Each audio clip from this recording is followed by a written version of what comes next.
you, Senator Rotz and members of the committee. I'm Vic Smith, a retired educator, retiring after 40 years in the public schools of Indiana.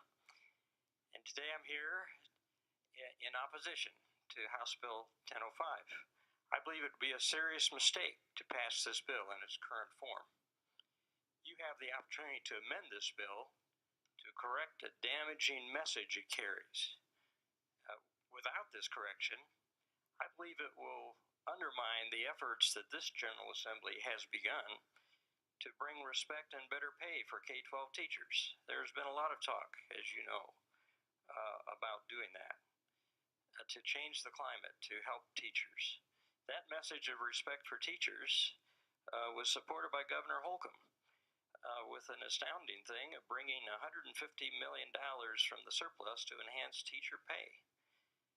But all this could be drowned out by the disrespectful message hidden in this bill.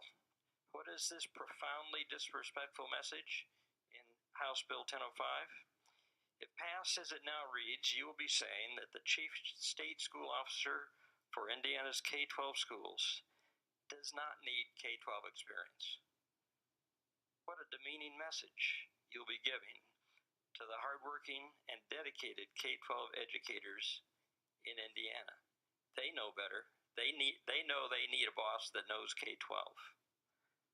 So all those teachers who feel disrespected in the past decade through poor funding or issues over evaluations or privatization will have every reason to look at this bill and say that the General Assembly just can't seem to change their attitude. They will conclude the General Assembly just doesn't get it. They will conclude that the General Assembly thinks so little of what K-12 knowledge and skills they have that you will pass a law allowing the state leader in charge of the K-12 school system to have no experience in K-12. That is just wrong. You should amend this bill to require that any future Secretary of Education should have K-12 experience. Now, specifically to do that, you should delete line 42 on page 19, which allows anyone with 5 years' experience as a, quote, executive in the field of education to qualify as Indiana's K-12 leader. Now, Speaker Bosma cited the entire list, and this was the last point that he mentioned, and it went by pretty fast, but that's what you need to focus on. Executive in the field of education is a vague phrase that would allow higher educators to be in this position, people without K-12 experience, or those with education-related businesses or education nonprofits could qualify. So would you allow a doctor who is not a surgeon to be put in charge of a surgery department? Do you think when it comes to K-12 schools that any bright person can do the job with no K-12 experience?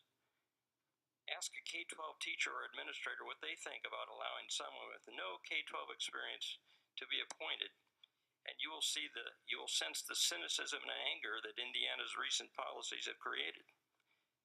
This is an historic bill. For 165 years, voters made sure in every election that the superintendent of public instruction was an experienced K-12 educator. They never missed. Dr. Smith, if you'll wrap up, please. Thank you. Now you have the chance. You have taken the power away from the voters, but you are in charge, as has been said today. The first step in restoring respect for our K-12 educators is to fix this problem in House Bill 1005. Thank you for listening. Thank you. Any questions from the committee? Senator Stoops. Thank you. Is your concern, since the requirements are not specified, that, for instance, if the goal of whatever administration and whatever appointment to a Secretary of Public Instruction was more goal-oriented towards privatizing our public education system, so again, expanding vouchers to whatever limit or unlimited, that really, if your idea was that education should be a business, and your superintendent of, or your Secretary of Education would be in charge of a bunch of private businesses, that it would make sense that the appointment was a business person rather than an educator. Is that a concern with this language? Well, I think you're right. That might be the thinking. I think that would be wrong-headed thinking. I've experienced the K-12 system for a long time, as I said. It's a tremendously complex enterprise, which has been reflected on today. You need somebody that's done some things in the classroom that understands federal policies and the history of what we've done. And if the intent is to move the entire enterprise into privatization, you're exactly right. I mean, this could happen that way. I would personally oppose that, but I think a person would just be at a disadvantage. And I'm trying to project the point of view of a teacher, or who's deciding whether to stay in Indiana or move to Ohio to teach. What kind of support do they have in Indiana? And that is going on. That people are making those decisions. So I would hope that you would appoint someone who has the knowledge of what all those people are doing, and your concern about privatization is on my mind too. But primarily, I was thinking in this that there's good language in there that says this person should be a teacher, or principal, or superintendent, but to add this last line, it says anybody can do it. Last question. Go ahead, Senator Stoops. So if roughly, from what I understand, 38% of teachers leave before their 5th year in the state of Indiana, and do you feel that's because of this lack of respect issue, or is it simply pay? It's a huge turnover. I think that's a complex response to many issues, and you've mentioned 2 of them, but there could be other things too, and maybe they're just deciding that there's something more lucrative that they want to get to.